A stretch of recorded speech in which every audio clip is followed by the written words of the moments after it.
Sedemikian yang warid dalam hadis. Menan singa na warid dalam hadis. Kiban bahai Nabi, saya tialan zamanun yafiruna anil ulama wal fuqaha. Sabah mata singa na urang yang lari daripada ulama dan fikah. Ulama fikah hanya ya boleh urang. Hai tem ya belajar lungku, no cid dinga sembayang lung na butoi han. Yafiruna ulama. Ulama hanya fungsi le untuk ilmu. Fungsikan ulama putra. Yang sakit, yang jerit, ya rajai ya. Ya berhan. Ya berhan. Ya cok ilmu ulama han. Salah difungsikan. Salah fungsi. Lagi ada belum motong tu dia maman. Ingat belum tahu kayak kayak gak mak. Gak mak gak le titip ngah gak le gak lahap le. Nah salah fungsi pun nah. Salah. Nyo kenya ulama pak ke masa. Orang yang salah fungsikan. Kehanjut je.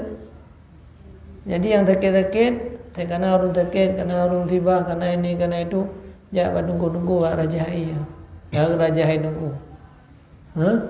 Hanya tu yang kada barang, kada je, jangan ulama yang serta pancuri. Tunggu kamu kada num doa, mak ibu pancuri besar.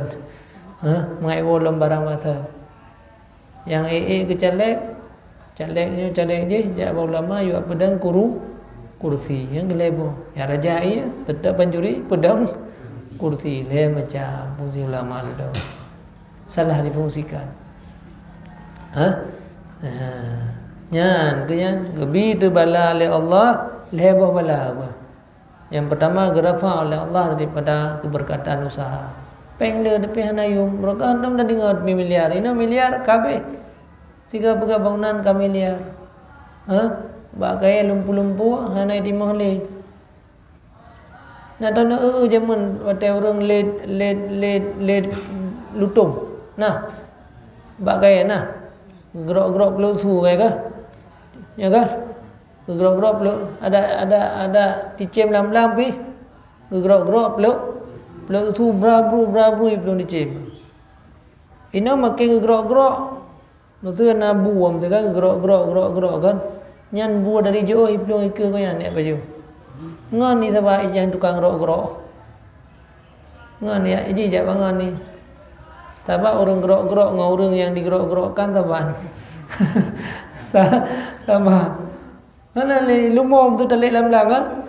Talik ju lumom kan. Uyu rangkang nek baju. Ngan ni watua. Puyak le teman kejar teman biasa. Anak aja yang minta ngon ni. Anak berkat le. Nanti kalau Cina gerok-gerok tu, pegang orang-orangan kena lamnya dulu. Atau hule orang-orangannya hidang dulu. Tiga pegang, tak pegang tinggal dalih dulu. Dulu apa atau hule dia hidang-hidang gerok tu.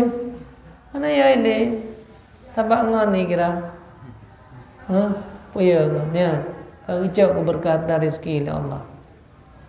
Gara-gara mana kata tinggal ilmu agak Wa'yasrutullah sultanan zalim. Kekirim raja yang zalim. Tahu yang dua yang kepemimpin zalim maju-maju. Milanya rakyat maju-maju. Peduk oleh pemimpinnya zalim ni lah. Peduk oleh pemimpinnya zalim lah. Musyawarah sampai-sampai zalim ni. Hanya yang terakhir nyo yang palau. Yakhrujuna minad dunya bighairil iman ni. Hana tauhid. Hana dalil sifat mempelu. Tinggal hudik dunia ke kafir. Pulang mate wa ura akhi